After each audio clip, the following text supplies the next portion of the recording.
네, 영화나 드라마를 보면 등장인물이 목숨을 잃을 것 같은 아주 위험한 상황에서 지나온 삶의 흔적들이 굉장히 빠른 속도로 되감기를 하듯 재경험되는 장면들이 연출될 때가 있습니다. 우리가 흔히 이런 장면을 보며 주마등이 스쳐 지나간다라고 표현을 하는데, 이러한 경험은 죽음 직전까지 갔다가 살아난 사람들이 공통적으로 경험하는 전 세계적인 현상이라고 합니다.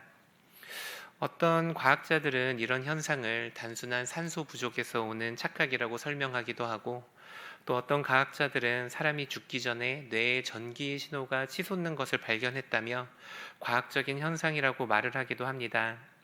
그런데 사실 이 주마등 현상에 대해서 과학적으로 밝혀진 것은 하나도 없습니다. 우리가 알 수 있는 것은 죽음 앞에서 지나온 삶을 돌아보며 지나온 선택들과 삶의 추억들을 되새김질 해보는 것이 죽음을 직면한 사람이 죽음을 받아들이기 위해 필요한 단계라는 것입니다. 사람은 죽음을 앞두고 자신의 생애를 돌아볼 필요가 있습니다. 그리고 그 생애 가운데 그가 했던 선택들을 돌아보고 그의 생애를 기억함으로 자신이 어떤 사람을 살아왔는지, 나는 어떤 사람이었는지를 생각해 볼 수 있습니다. 오늘 본문에는 십자가에서의 죽음을 코앞에 두고 있는 예수님의 모습이 나옵니다. 과연 예수님께서는 어떤 분이셨을까요? 오늘 본문을 통해 지난 예수님의 생애를 다시 한번 돌이켜보고 예수님께서 세상에 오신 이유와 예수님께서 왜 십자가에서 죽으셔야 했는지 그 이유를 다시 한번 기억하시는 우리 귀한 성도님들 되시기를 축복합니다.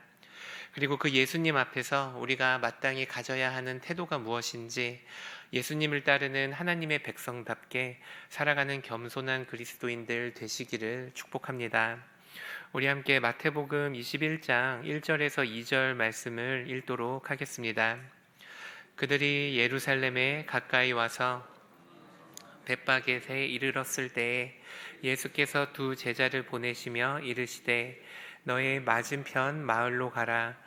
곧 매인 나귀와 나귀 새끼가 함께 있는 것을 보리니 풀어 내게로 끌고 와라.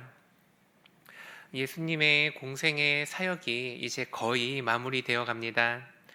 갈릴리에서의 모든 사역을 마치셨고 이제 예루살렘에 들어가시기 전에 3, 4km 정도 떨어져 있는 감난산 벳바겟에 이르셨습니다.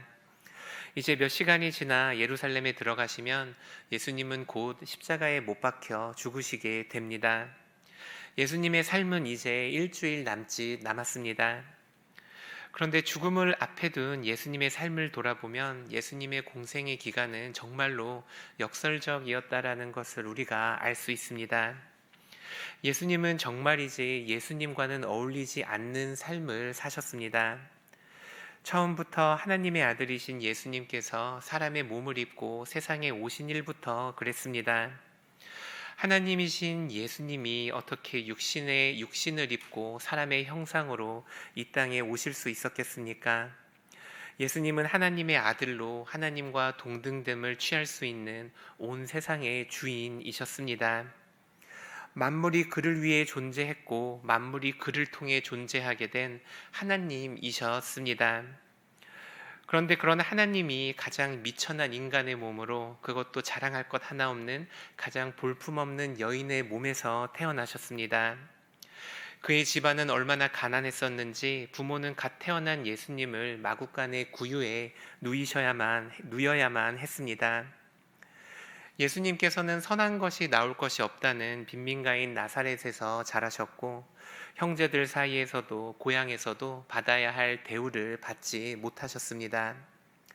그는 돈을 벌어 입에 풀칠만 겨우 하며 살아가는 목수였고 그의 친구들은 당시 사회에서 가장 약자였던 과부와 어린이들과 병자들이었습니다.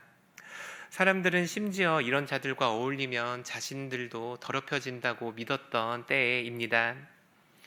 하지만 예수님께서는 유독 사람들에게 소외받고 욕을 먹고 사람들이 기피하는 그런 사람들을 찾아가셨습니다. 예수님은 좋은 가문의 출신도 아니었고 좋은 학벌도 없었고 자랑할 만한 외모와 본이 될 만한 어떤 것도 갖고 계시지 않으셨습니다. 그는 초라했습니다. 하지만 예수님은 여전히 하나님의 아들이셨습니다. 그는 물을 포도주로 바꾸셨고 보리떡 5개와 물고기 2마리로 5천 명이 넘는 사람들을 배불리 먹이셨습니다. 그는 성난 파도를 잠재우셨고 귀신 들린 자를 고치셨으며 말 못하는 자와 걷지 못하는 자, 온갖 병에 걸린 사람들을 고치셨습니다. 그의 삶은 가난하고 비루하고 초라했지만 그의 능력이 그가 하나님의 아들이심을 입증했습니다. 예수님은 하나님의 아들이 분명했습니다. 하지만 동시에 그가 하나님의 아들임이 분명해질수록 그의 삶은 더욱 초라해져만 갔습니다.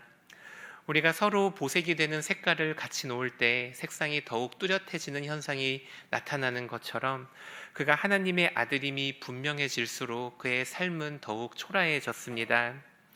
초라한 예수님의 삶은 죽음을 눈앞에 둔 오늘 본문에서 더욱 분명해집니다. 우리 조금 긴데 함께 마태복음 21장 7절에서 9절까지의 말씀을 함께 읽도록 하겠습니다.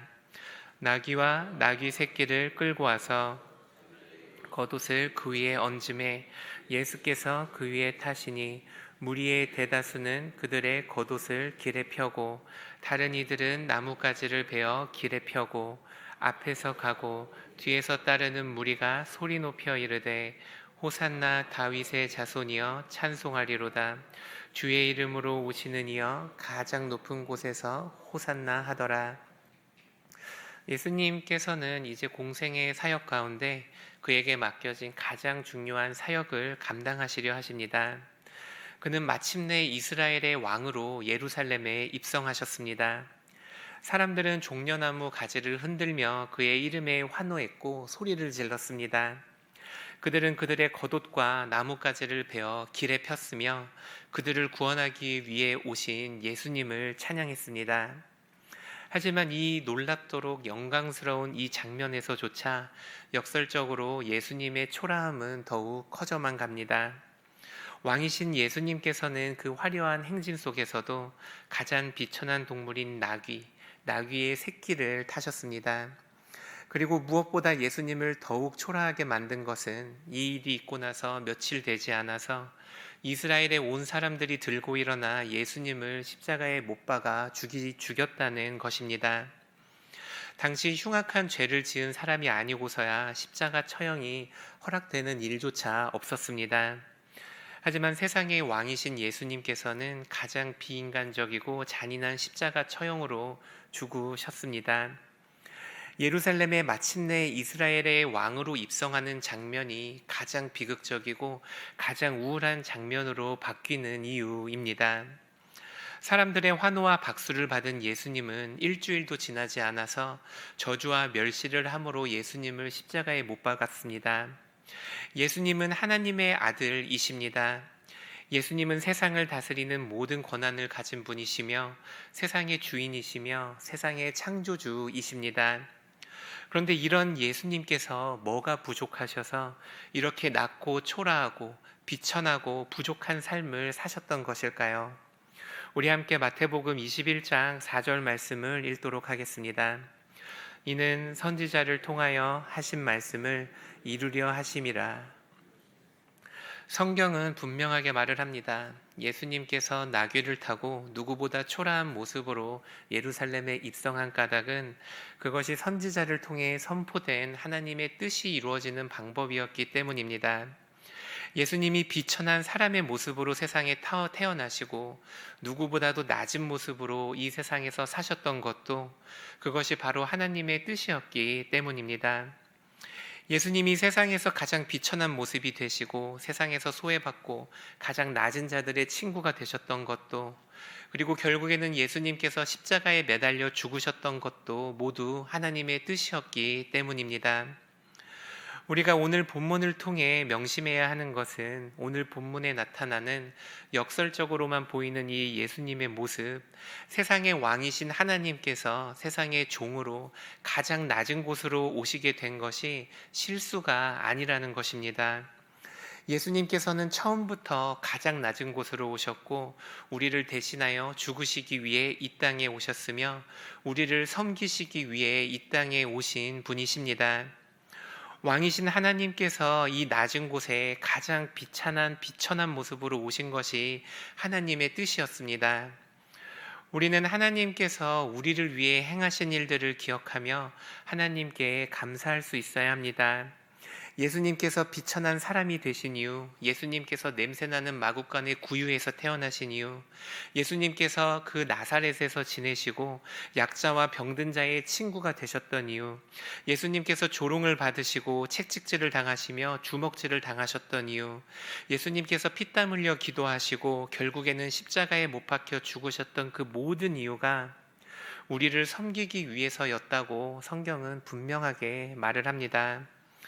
예수님의 낮아짐과 예수님의 비참해지심과 예수님이 당하신 고통과 예수님이 당하신 모든 조롱은 우리가 받아야 하는 우리의 고통이었습니다. 하지만 우리를 사랑하시는 예수님께서 우리를 섬기시기 위해 그 모든 낮아짐과 고통을 참고 견디신 것입니다.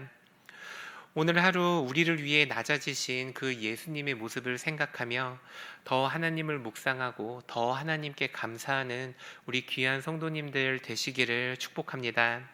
우리가 예수님께서 우리를 위해서 행하신 일들을 더욱 묵상하고 기억할 때 더 많은 감사와 찬양을 하나님께 드릴 수 있을 것입니다.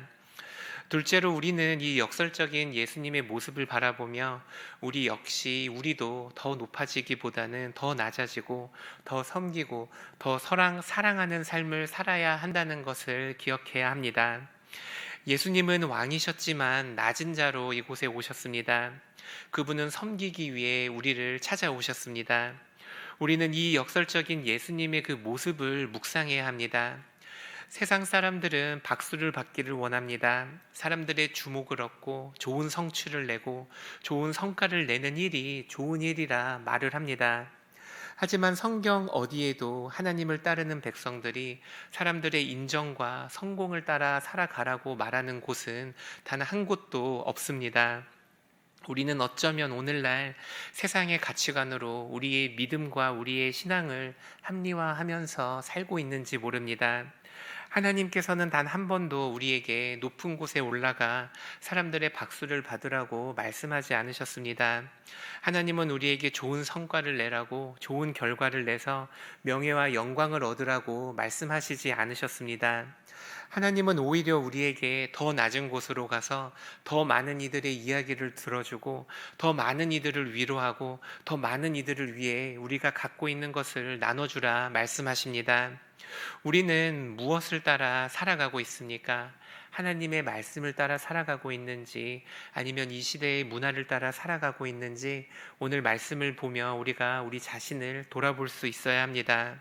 세상의 시선이 때로는 초라하게 여겨질지라도 우리를 초라하게 만들지라도 우리는 예수님께서 걸어가신 그 길을 따라 걸어가야 합니다. 사람들에게 박수를 받는 길이 아닐지라도 조금은 돌아가는 길일지라도 세상 사람들은 어리석다고 우리를 손가락질할지라도 우리도 예수님처럼 섬기는 삶, 다른 이를 위해 나의 자존심과 나의 명예도 내려놓는 그런 낮아지는 삶을 살아갈 수 있어야 합니다. 오늘 본문 말씀에는 왕이신 하나님께서 어떻게 역설적으로 이 세상 가운데 오셨는지를 보여줍니다. 이 역설적인 삶의 모습은 오늘 본문뿐만 아니라 예수님의 생애를 기록한 그 공간복음의 모든 곳에서 발견할 수 있습니다. 예수님은 우리가 낮아지신 그 예수님의 발자취를 따라오기를 원하십니다. 오늘도 나의 생각과 나의 고집을 내려놓고 하나님의 사랑과 하나님의 낮아짐을 닮아가시는 우리 귀한 성도님들 되시기를 축복합니다. 예수님을 따라 나의 것을 포기하고 나의 것을 내어주는 삶을 살아갈 때 우리의 삶과 행동을 통해 하나님께서 더 많은 것을, 더 많은 하나님의 뜻과 하나님의 계획을 이 땅에 이루시리라 믿습니다. 우리 모두가 주님이 보여주신 그 길을 따라 살아가는 겸손한 그리스도인으로 살아가기를 축복합니다. 주기도문으로 마치도록 하겠습니다. 하늘에 계신 우리 아버지, 아버지의 이름을 거룩하게 하시며 아버지의 나라가 오게 하시며 아버지의 뜻이 하늘에서와 같이 땅에서도 이루어지게 하소서. 오늘 우리에게 일용할 양식을 주시고 우리가 우리에게 잘못한 사람을 용서하여 준 것 같이 우리 죄를 용서하여 주시고 우리를 시험에 빠지지 않게 하시고 악에서 구하소서. 나라와 권능과 영광이 영원히 아버지의 것입니다. 아멘.